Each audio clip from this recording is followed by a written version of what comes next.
In the quaint town of Bitemark Creek, the unexpected arrival of zombies was more of an annoyance than the apocalypse anyone would have anticipated. You see, Bitemark Creek wasn't your average town. It held a yearly competition known as the Grillmeister Championship, where the finest barbecue chefs would showcase their skills. The day the zombies shuffled into town was the very day the championship was to take place. Rather than screaming or running to the nearest shelter, the townsfolk of Bitemark Creek did what they did best. They adapted. Mark, the reigning grillmeister, eyed the zombies lurching towards his grill and had a light bulb moment. "If you can't beat 'em, feed 'em," Mark declared, slapping a fresh burger on the grill. The aromatic sizzle seemed to confuse the advancing horde, their groans turning curious. Sally, Mark's longtime rival in the barbecue circuit, chuckled at his antics from her stand. Never one to back down from a challenge, she grabbed her spiciest sausages and started grilling. "Bet I could turn a few heads, or rotting faces," she quipped. What ensued was the strangest Grillmeister championship in history.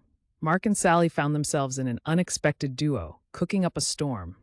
The zombies, drawn by the irresistible smell of grilled meat and smoked spices, began to mill around the barbecue stands. Their fearsome gnashing turned to clumsy nibbling of offered skewers and ribs.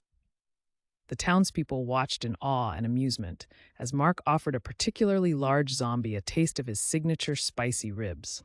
The zombie took a bite and seemed to savor it before the spice kicked in, causing it to stumble around comically, trying to fan its tongue with its hand.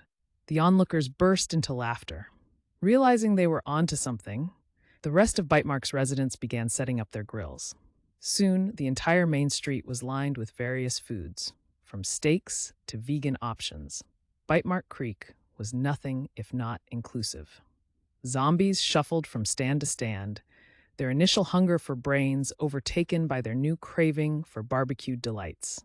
News crews who arrived to cover the disaster found themselves instead broadcasting the first annual zombie barbecue. Chefs from neighboring towns, upon seeing the coverage, hurried over not only to feed the zombies, but also to participate in this odd culinary challenge. Each tried to outdo the others with creative dishes, turning the event into a festival. As night fell, the zombies, stuffed and seemingly satisfied, began to slow down even more than their usual shuffle. A few even lay down in the town park, napping off their feast under the stars. Sally joked, "Looks like we found the cure to the zombie apocalypse. Indigestion." The next morning, the townsfolk awoke to find that the zombies had wandered off, possibly in search of antacids.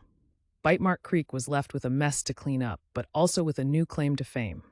The town buzzed with plans for next year's barbecue, hopeful that their unusual guests might return for seconds.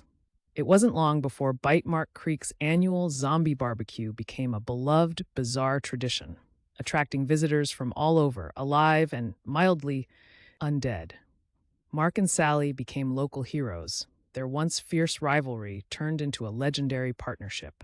And while the threat of a zombie attack always loomed, the townspeople of Bitemark Creek faced it with aprons on and tongs ready, proving that sometimes the best way to deal with an apocalypse is just to put another burger on the grill.